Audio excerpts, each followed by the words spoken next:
目標内部に高エネルギー反応。なんですって。まさか。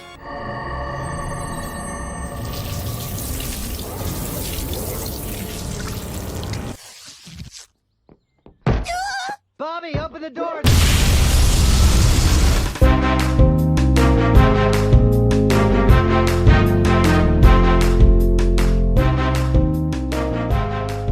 What's up, Internet? The crew has assembled once again. Welcome to the Otaku Crew.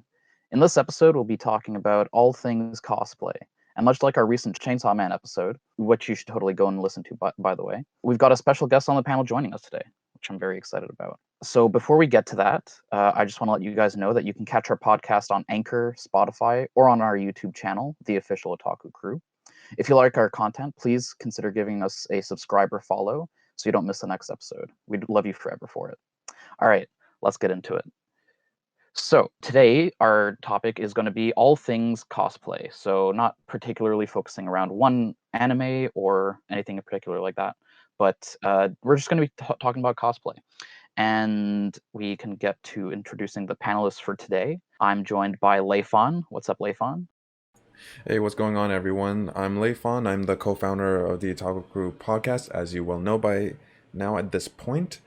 I just wanted to say this in advance. I didn't get a chance in the last episode or drop any announcement that we recently did another collaboration with Babble Talk, the podcast show, and we're hoping to drop that episode really soon. We'll be sure to link it all, because as a podcast channel, we're trying to, how's the best way to say it, grow our audience by almost any means.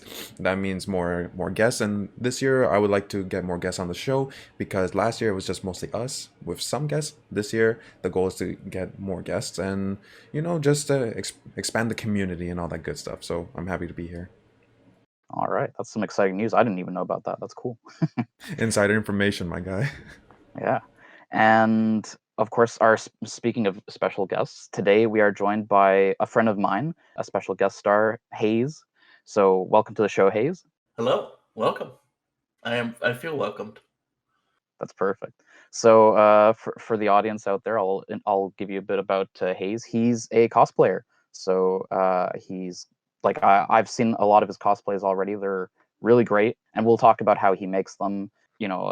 Which anime he prefers and everything, and then kind of like a bit of the lifestyle on that subject. So we've got somebody that is like very well immersed in that field. So we're really excited to talk to him about it. So let's get into it. I think a pretty good point to start off, Haze, is which anime do you like to cosplay for? Basically, anything that has a character that just sort of catches my attention. One of my favorites has been No Guns Life, and that was just someone recommended me a show, and about 2 episodes in, I looked at the main character and said, okay, I'm making that. Which character is that? Because I don't know that anime myself. That's the Revolver Head cosplay I've made. What? Okay, yeah, that one. I've seen a lot of your pictures with that cosplay. It's really funny. The different pics you can take, just like funny poses that are made like even more hilarious by the fact that you have a gun head. I remember that anime. It was rather interesting, like the whole detective noir type of feeling, him not knowing who his earlier memories and everything. And honestly, I'll say this, it did catch my eye as well, especially in the intro when you find he's going to fight someone who's sort of like him, who has, I think, a gun to his head also. I forget. That's what really hyped me up for the show, this cool mechanic that they threw in.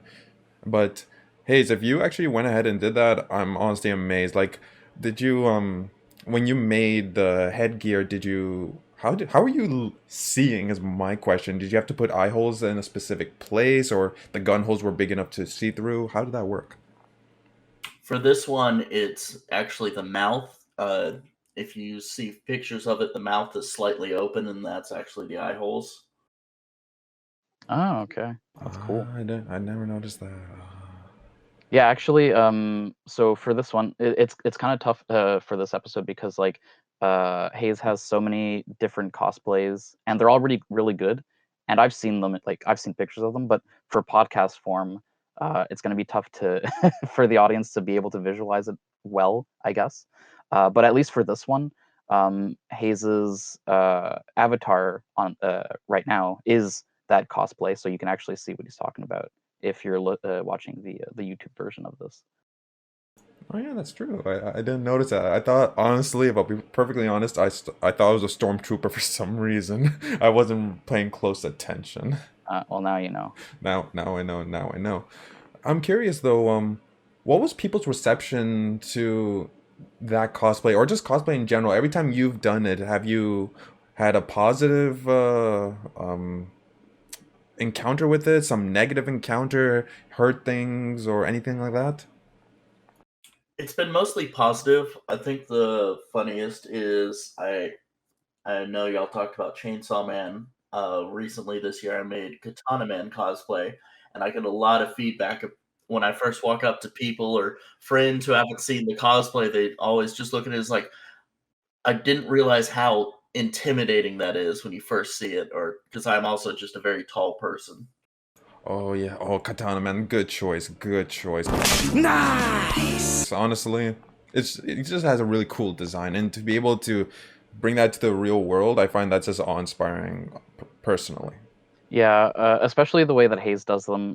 He's really good with making them. A big part of that, I think, is the fact that you have access to a 3D printer, right? So you're able to make a lot of things yourself. My man's lucky. Damn. Yeah, I bought a 3D printer a couple years back, and that's how I make most of my cosplays. And so actually, I'm kind of curious, like, what's the costs associated with that? The material normally runs about like $30 a kilogram, and that's enough to make most of my cosplays. So actually, most of my cost comes from the paint I use. Okay, that's interesting. I wouldn't have thought of that.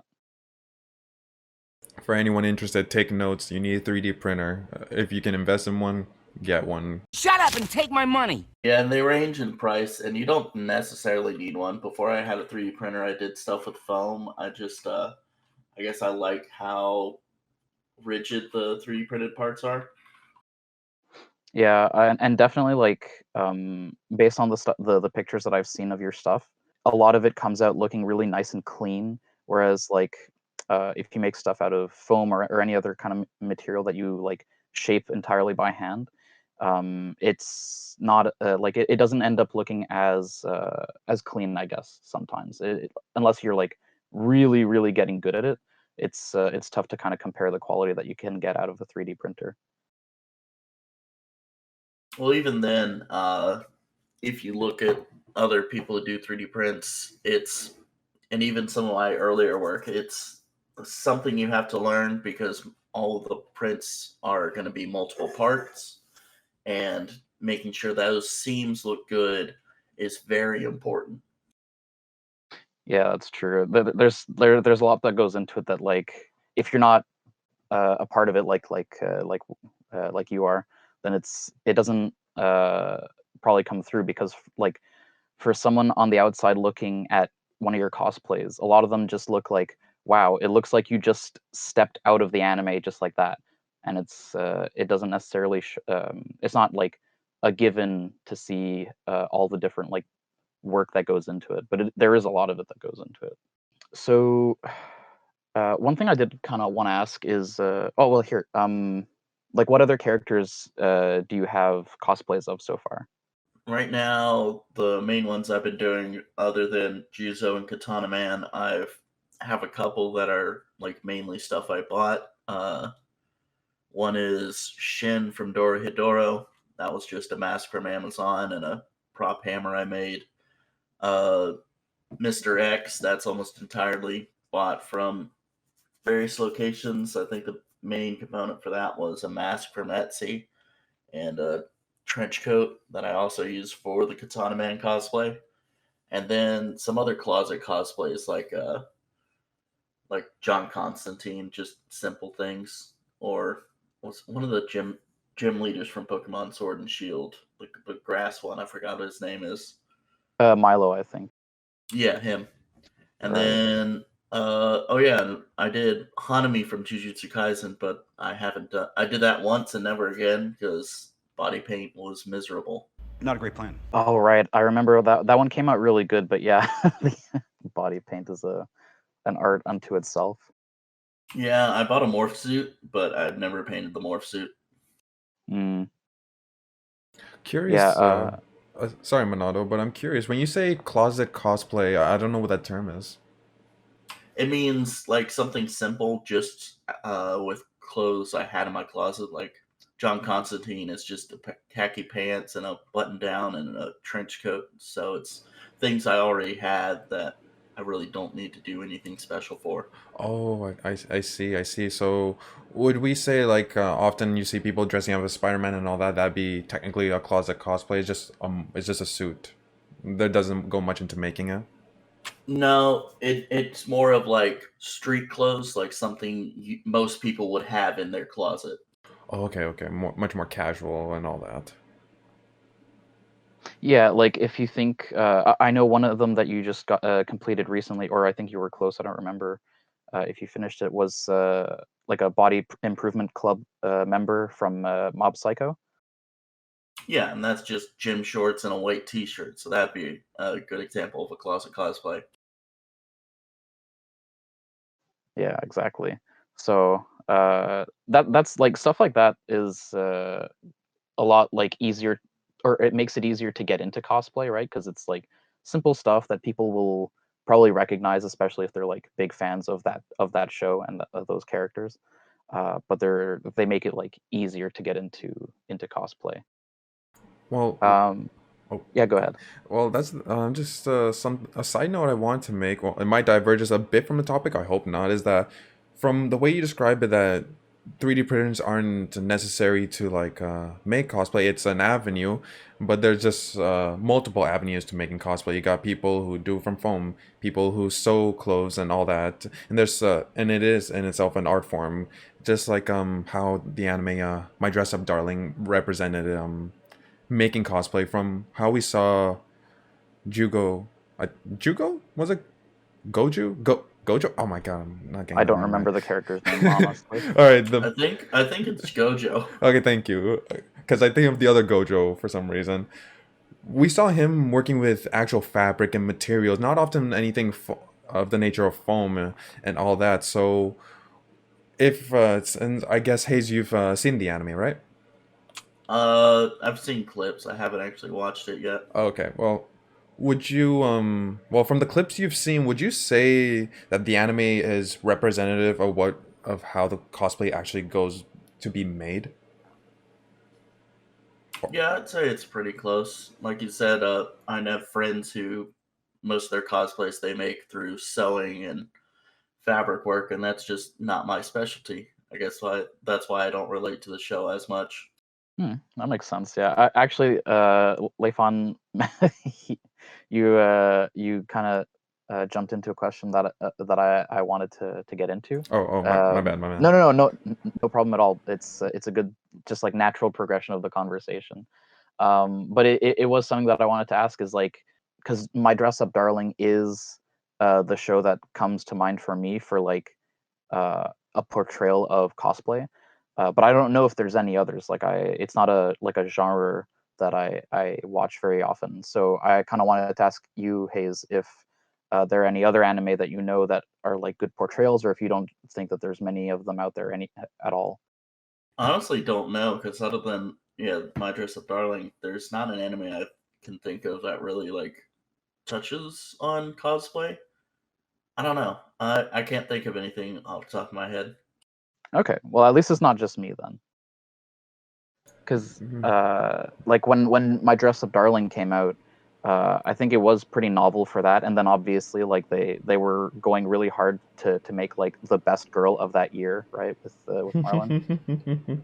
So like I think that's why it made like a pretty good splash, but it made me wonder, like, for when I was thinking about stuff to talk about for this episode, I was thinking like, are there any others? Because maybe like other cosplayers like go out and search for that kind of anime, or maybe they don't. I don't know. But like maybe there's a whole like untapped market, or maybe there's a bunch of cosplay anime that I just don't know. So at least from what I'm hearing, it seems like there's not as much, which is interesting. Yeah, not really much, if any. And there could be something I'm completely missing. Yeah, you never know, right?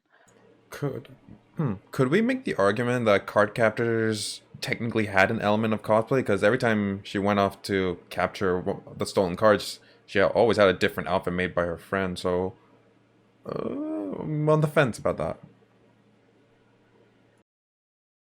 I know nothing about that anime, so It's all I good. can neither confirm nor deny. Yeah, it's so funny. I actually used to watch that show a lot as a kid, but now, like, it was so long ago, I don't remember anything about it other than just like vague memories of it. It's the opening, man. It's just about the opening. What can I say? I don't even remember the opening, dude. It was so long ago. I'll link it to you later.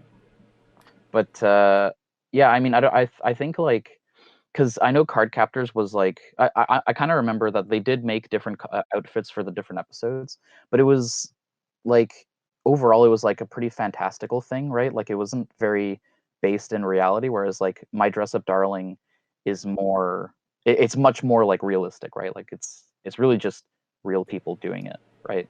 True. Basing it off slippery girls and all that, of course. Yeah, sure.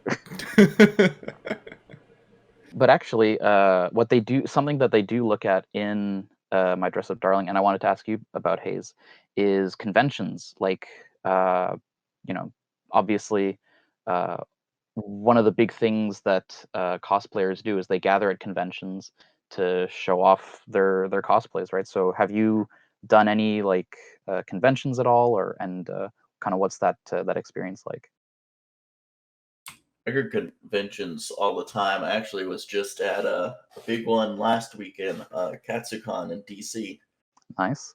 And like, what's the typical experience when you're at a con? Like, what you know, as a cosplayer? Because like for us normal people that go to it, like we just go show up, buy some stuff, and take pictures of the cosplayers. But as a cosplayer, like uh, what's a day look like at a con? It kind of varies, and it also is like dependent on person to person for like what you enjoy doing there. Because I have friends who you know make a schedule for all the panels they want to go to. I'm not a very big panel person, so I'll focus more on like I want to go to what you were talking about, the vendors hall, and buy some stuff, the artist alley, and also just wander around and meet people. And actually, cosplay is probably the best way to meet people at cons because it's the perfect icebreaker. People want to come up and talk to you about it. You don't say!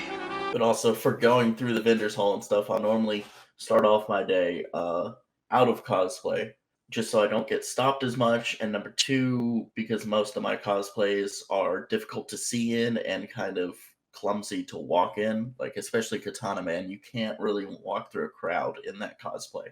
I actually had a friend basically holding my arm most of the day, guiding me through crowds because I could only see directly in front of me. Oh, that's so funny. And that makes sense. I mean, like I'm sure like some of them, some cosplays can get like really hot or uncomfortable, right? So you don't want to be like in them the entire day. Oh, and on that note, have y'all played Resident Evil 2? The I have remastered version? Yes, the remake. I played a bit of it. Are you going to talk about the warden looking guy? I made Mr. X, and that Oh, is the most uncomfortable cosplay I have. I normally survive at most an hour in that cosplay before it becomes completely drenched in sweat. That's rough, buddy. That's so funny. I wouldn't have expected that because I know you have like a lot more like cosplays with pieces that look like really heavy or something or like tough to walk around in. Like Katana Man, I would think is like maybe heavier or tougher to walk around with because of the big pieces. But what makes Mr. X so uncomfortable? Well, it's the same coat as Katana Man, except it's fully buttoned up. So it's a leather trench coat that goes down to my shins with tall leather boots and leather gloves and a full latex mask. Oh, okay. I can Yeah, see it. and yeah, well, I guess depending on where you go, if it's like a particularly hot state that you've gone to, it's probably like not ideal to stay in too long. The only time I was comfortable in that cosplay, it was 20 degrees and snowing. Oh, really? Wow. Well, that's unfortunate. You do well up in Montreal then. At least during the winter. All right, well that's really cool. And oh god, I totally had a follow-up question, but I just forgot it. It'll come to you. Maybe. Oh, actually, I remember now. So throughout the year, do you go to cons? Like, do you know a rough number in a year that you'll do?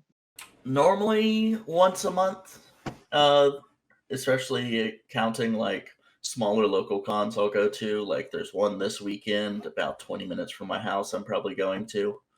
And is that like a high activity for a cosplayer, or is that like can you put it in context? I'm not sure I understand the question. What you mean by high activity? Like, is it common for cosplayers to do that many in a year, or do people do more, normally do less? Like, I guess it's sort of average. Is again, especially since I'm counting like local cons, things that I can go to within, an hour drive. so,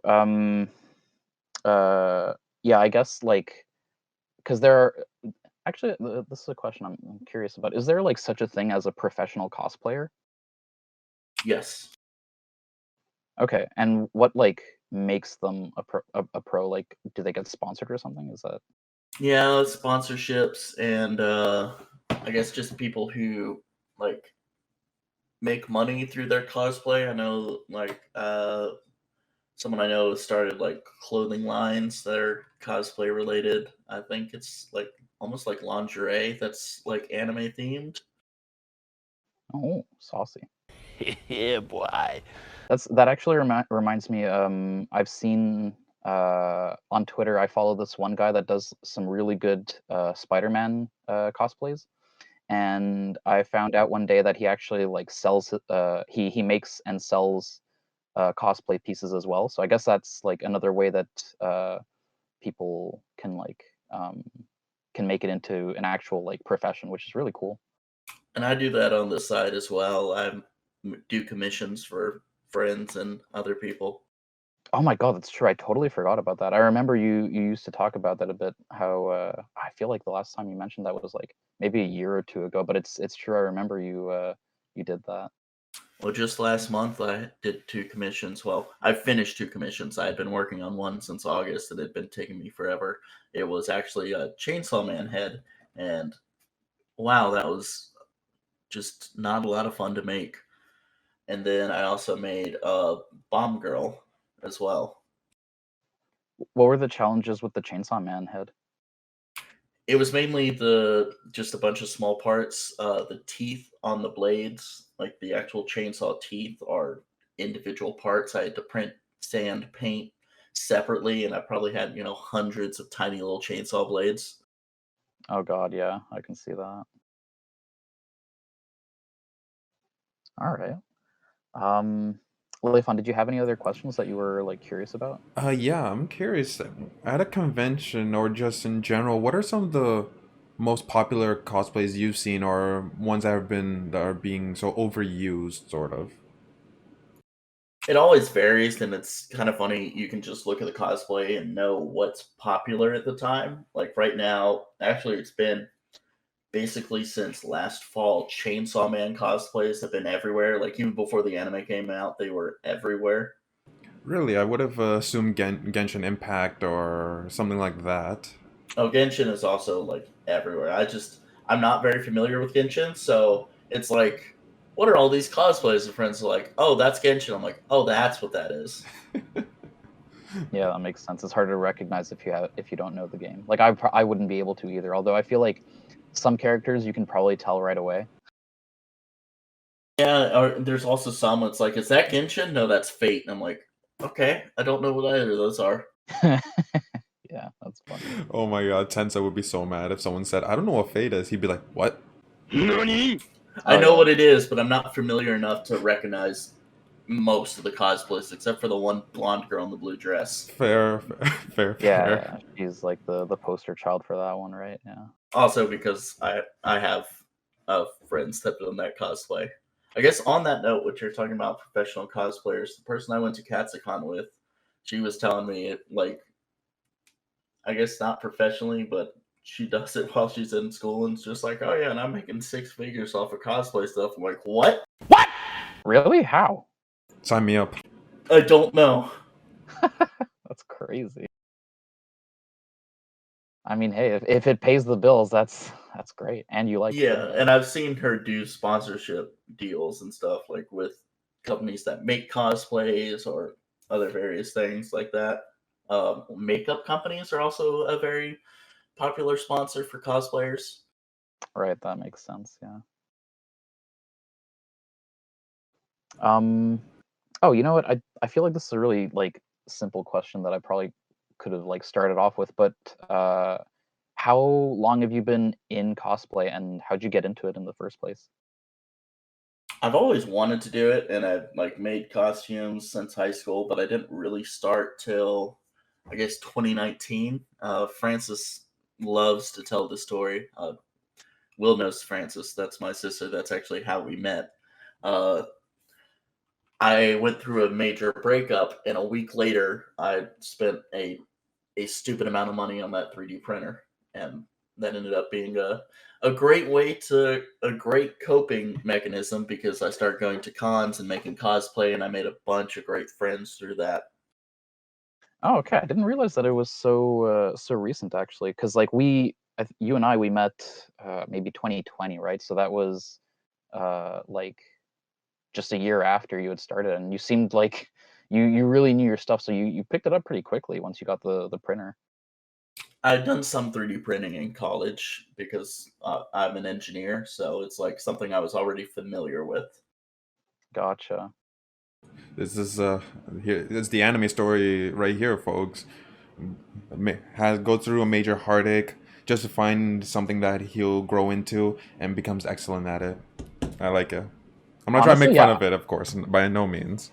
No, I'd watch that anime. I'd buy that for $1. The timing was kind of awful because, as you said, I started in 2019, and then we met in 2020, which is COVID. So I started going to cons, and then immediately all cons shut down. Actually, Yeah. the con I went to last weekend was the first major con I went to, which was KatsuCon in 2020, which it's in February, so it was right before COVID lockdown started. Okay. Okay, insert to bigger tragedy. COVID happened. Tragic. There, story wraps up. No, it doesn't wrap up because he's It's still ongoing. Season yeah. 2 is coming out, folks. going strong.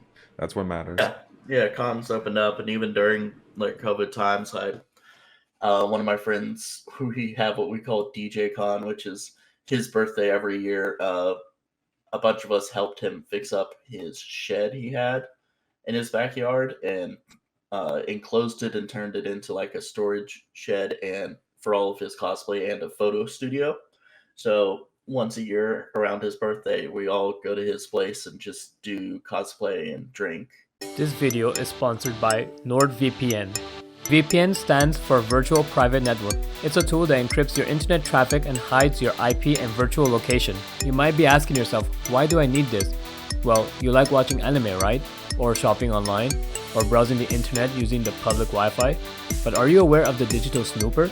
It can be anyone, such as your internet provider peeking at your internet activities, or a cyber criminal attempting to steal your credit card info, or a hacker near you trying to steal your sensitive data.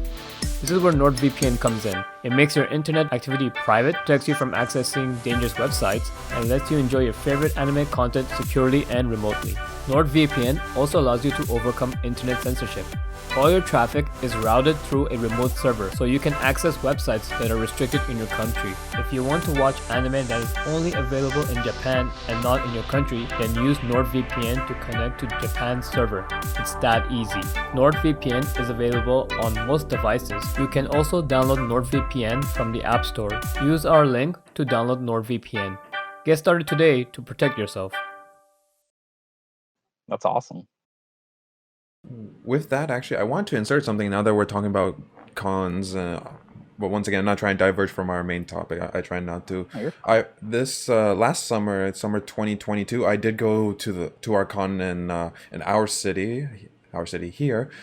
But the thing was, I didn't know I would go, so I didn't buy the tickets in advance. So whatever, that's on me. I went through the whole lineup fiasco, and when I finally got to the end to get my ticket, they gave me a weird looking ticket saying they sold out all of the main ones, the 1 day pass, the 2 day pass, 3 day pass. They gave me a very awfully discolored piece of paper thingy, whatever. And later on that same day, I found out they weren't allowing anyone in because they had reached max capacity. That really hit me because this was the first time after COVID that a con like this was happening in at the physical location itself. So I was just surprised to see like to hit max capacity and to see all the number of cosplayers I did, the group photos, the Naruto's coming out, the Genshin characters, the Fate characters, and some of the Pokemon characters. I was honestly just blown away. I'm like, for a scenario like this to happen in the 10 or so years I had been going to these cons here, I was just honestly astounded because anime and cosplay is just such an intertwined thing, and it's such a big movement in it of itself. So honestly, I was speechless. Well, part of that was also like when cons first opened up after COVID, most of them reduced like their max capacity because of, still concerns over COVID. True, true. Or I noticed they moved to the online format type thing, but I didn't attend any of those because I wasn't feeling it. It wasn't the same, like the same energy you get when you go to the venue hall and all that versus online. Yeah. Yeah, that's mainly for panels, and like I said, I'm not a big person for panels at cons. Understandable, understandable. The other thing is, like you said, you didn't buy ahead of time. A lot of cons, I don't buy tickets ahead of time just because, I don't know, for some reason, if you buy your tickets ahead of time, there's a massive line to pick up your badge. But if you buy it day of, there's almost no line. Ooh, unfortunately, that wasn't the case for me. Unfortunately. Yeah, I think it depends on which con you go to, because here in Montreal, we have two big ones, Comic Con and Otakuthon. And I think for both of those, like, you're better off buying your tickets in advance because they usually have really long lines day of. But maybe for like smaller ones down in the States, depending on which ones you go to, like it's the opposite, which is interesting. Well, even for bigger ones like KatsuCon, the badge pickup line was super long. But the buying day of was non-existent. Although part of that is probably because KatsuCon has not great management. Oh, I don't doubt it. Hey, I'm not surprised. Well, that's the thing, right? Like it depends on from con to con. Yeah, the only exception I can think of that is massive and like really well organized is probably it's one of the biggest ones on the East Coast. It's called Dragon Con. It's in Atlanta, and I just went like for my first time. I'd gone 2 years ago to Dragon Con, but it was like I was near the area, so I just went for part of a day. But last year, I actually went to the con and stayed most of the weekend with a friend, and it's like 6 hotels in downtown Atlanta and 3 floors of one of the malls, and all of the buildings are connected by like enclosed walkways above the streets. It's wild. Holy cow! I've never even heard of that. That's crazy. Same, same. It's not, and it's not strictly like there's some cons that are strictly like 18 plus. This one, Dragon Con, it's not strictly 18 plus, but it's much more adult themed. So there's a lot of drinking and partying, and it's Labor Day weekend, so it's like a full 5 days from like it's Thursday to Monday, and I remember my friends sending me videos of them Wednesday night, at midnight, counting down like it's New Year's Eve to the start of the con, midnight Thursday night. Oh man, that must be hype. That's so cool. Actually, so I wanted to ask you, you said that KatsuCon was like the largest con that you'd been to so far. Do you have plans to go to like even larger ones? I say KatsuCon was a big one. Dragon Con's probably the biggest I've been to so far. Okay, right, yeah. I don't know. The only ones bigger would probably be if I went to, actual, San Diego Comic-Con, but that's probably on the bucket list, but I don't know if it'd be anytime soon. Yeah, that's fair. I mean, that's like a ways away from you because you're on the East Coast, right? So Yeah, but I love to travel. Like, actually, the person I went to Katsucon with invited me to go to Japan with them in 2 weeks, so I'm doing that. Oh, good for you. right. Oh, okay, it's the same person. That's hilarious. I'm on my way. Take me with you. I'm going on an adventure. Yeah, Yeah, it's like actually, going to Japan, and all I have to do is get an airplane ticket. Can't say no to that. yeah, fair. Are you actually? I mean, since you're gonna be a cosplayer, you're a cosplayer. Are you gonna be doing any cosplay over there? I don't know. She is. She rented out, actually. Apparently in Japan they have like cosplay photo studios. Like I said, she does it professionally, so she makes money off of it. But I might just not bring it and just enjoy the trip. Makes sense. Yeah, I've been to Japan once and it's phenomenal. I've never been. I've always wanted to go, but I've never been. You're in for some really good food, I'll tell you that. I don't doubt it, but I am very biased because I don't know if Francis told you the city we live in is like in the top 3 for food in the US. Is it really? I didn't know that. Yeah, number 1 is New York, and the only reason I think New York beat us is just for sheer variety. And I think we are constantly like back and forth for number 2. I think number 2 currently is New Orleans, and number 3 is Charleston. Wow. Okay, I really didn't know that Charleston was that like high up. Yeah, we have really, really good seafood. Yeah, sure. Whatever you say, Schizo. That makes sense. Yeah, that's true. They always talk about Southern cooking, and Charleston's some of the best. All right. So, oh God, did I have anything that I wanted Having to a ask? moment, man? Yeah, I know. Just a brain fog today. It's all right. It's all right. Do you mind if I ask something? No, go ahead. Hayes, I want to actually ask. Maybe you can inform us about it, but I'm trying to find the nicest way to say this and the most best way to say it, because so juggling my words here. So, If you have something to say, then just spit it out already. would you say there is a bigger distinction between male cosplayers and female cosplayers? Like, would you say female cosplayers often get more attention than the male cosplayer, or anything like that? Yes, especially like from the crowd at the con, not as much, but the joke is always photographers. Like they're always freelance photographers at cons that will just stop you to take photos, just to just like they're not charging you for photos. They're just getting photos for like their, what's the word, Portfolio. portfolio. Yes, portfolio. And the running joke is always is like, if you're a female cosplayer, you're going to get stopped by all the photographers, and if you're a male cosplayer, they're just going to ignore you. Some of that though, you get like, I don't know, with stuff like Katana Man. I get a lot of attention when I'm in those cosplays, but if I'm in a more casual cosplay, it's like, yeah, photographers won't even bother you, but they see a female cosplayer. The Okay. second part of that is most con photographers are men. Hmm. Makes sense. Well, based on what I've seen. Okay. So there is like a preference, I guess you can say.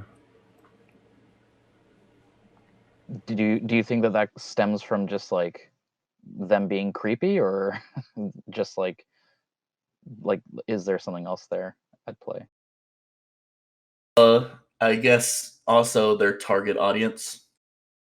Okay, yeah, that makes sense. Do you have any like stories of things you've heard from, like, I don't know, a photographer going above and beyond to the point it got out of hand, anything like that?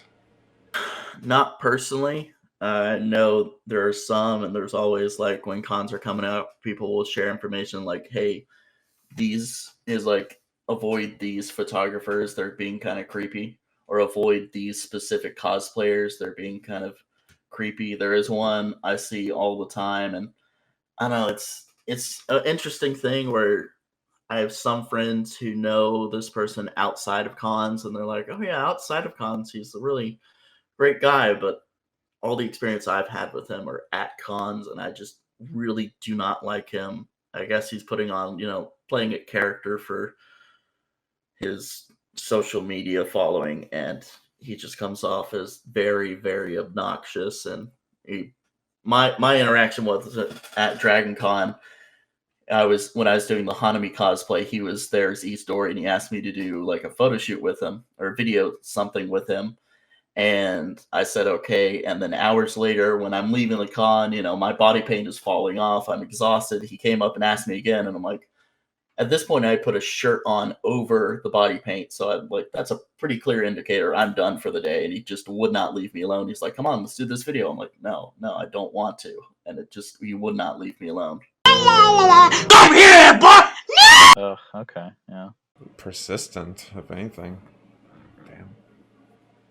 Yeah, and he is also one of those people you gotta look out. He's caused some property damage. There are some cosplayers that just like get way too into it, or just go, I don't know, Above and beyond. Yeah, he's like the characters he cosplays, like Inosuke from what's it? Demon Slayer. Demon Slayer. Yeah, so it's like he is in character to detrimental effect. Like, Okay. you need to know, that's an important thing in cosplay, is you need to break character. You cannot stay in character. Like, do not harass other people. Do not, destroy property. You're like, oh, I'm being in character. It does not matter. Everyone there is still people. You need to be respectful and polite to people, and not get yourself kicked out of a con. All right, so like Jared Leto, when he was playing the role of Joker, he would literally send dead rats and stuff to the cast. Read stories online, people saying that you really got, like, is this true or is this urban legend? Mailing rats, mailing bullets. Yeah, like and he's just like, oh, I'm being in character. It's like, no, being in character is not an excuse for being a terrible person. But he is not Jared Leto levels. Is anyone really? That's like a pretty extreme example, but it's like a good example of like the kind of thing that people should avoid if they go into that thing. Yeah, that makes sense. Yeah, and there's always just people to be on the lookout for. It's always better, especially for bigger cons, to go as a group. And another piece of advice is, like, if you're feeling uncomfortable and you see a group of people, like, never be afraid to walk up to a group and just sort of like, I don't know how to describe it, but like, if there's someone who is bothering you or you feel uncomfortable, find a group and just sort of like join them. And safety in numbers. Yeah, a bunch of our friends is like, if there's someone, you see like an awkward situation, it's like, put yourself out there to, just include them in your group until they feel comfortable. Mm-hmm. Yeah, actually, that's kind of like a thing that I know some girls do when they're like out at a club or a bar or something, right? Like, or just like walking home late at night. They might see, like, there might be somebody like following them or trying to talk them up, and they don't want it, and so they just like find another group of people. Like, I know my girlfriend has actually done this once, where she just like joined a couple other people, pretending that they were actually her friends, but she didn't know them. But they knew immediately, like, oh, this person's obviously bothering her, so they just like played along with it to help her out. Yeah, and that happens a lot at cons. People will walk up to me and just start talking to me like we're friends, or it's normally someone who's like, oh, they've seen me on social media, so they know just basic amounts, and it's like, all right, like, just, it's like you said, it's like you recognize the situation, just immediately be like, yeah, hello, yes, we're definitely friends. Mm-hmm. Yeah. Apparently I did it unintentionally at one con. I walked up to a friend who I recognized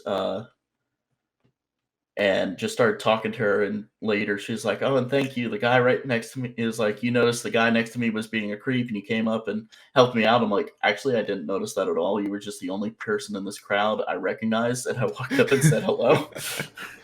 That's so funny. But I mean, hey, unintentional good outcome is still a good outcome. Yes. Yeah, and I'm like, no, it was definitely me being like, just like, I'm walking around and I don't know anyone here. Ah, familiar face. Hello, I'm beelining straight towards you. Yeah, I know. I think that's pretty relatable for anyone. So, since we're kind of on this topic, have you ever had any like bad encounters with just like regular con goers, like fans and stuff? I wouldn't say fans, but con goers. Yeah, there's some people, especially at the smaller cons. There's like certain things like con etiquette that people don't have if it's their first con. Like if you're sitting down and eating with friends, people walk up and be like, "Hey, can I get a photo with you?" I'm like, "No, I'm eating. Like this is not the time." Yeah. Just cutting you off, make conversation, stuff like that. Actually had part of a cosplay stolen at a recent con. It was a big mask. It was actually my All for One mask. I left and I went to use the bathroom, so I left it outside the bathroom because I don't want to take it in the bathroom with me. And I come back and it's gone. And someone there is like, "Oh yeah, I saw a lady. She just walked by, picked it up, and walked out." I'm like, "What, Bruh. Hey, yo, what the fuck? Dude. Are you serious? Oh my god. Some people, I swear. That's crazy. I'm just picturing it though. Like she's like, "Oh, what's this? Oh. Leaves with it." mine now?" Exactly. And was it like the deform? It's like I'm not sorry, not deform. All for One's face. Like was it the one with I don't know. Like it's technically deformed every time I look at it. No, it was the full mask. Okay, the full mask. Gotcha. I guess now I have an excuse to make his new mask. This is true. And did you use a 3D printer for that one too, or like for No, this this was an old one. It was actually foam. one? Okay, gotcha. Well, there you go. You got reason to remake it even better than before. Yeah, but it still sucks. When I was walking around looking for it, it's like, "Oh, there's a guy over there with the All for One." I see his. I'm like, "Oh no, his is a lot nicer than mine. Mine was not that nice." Oh god, All for One. Damn.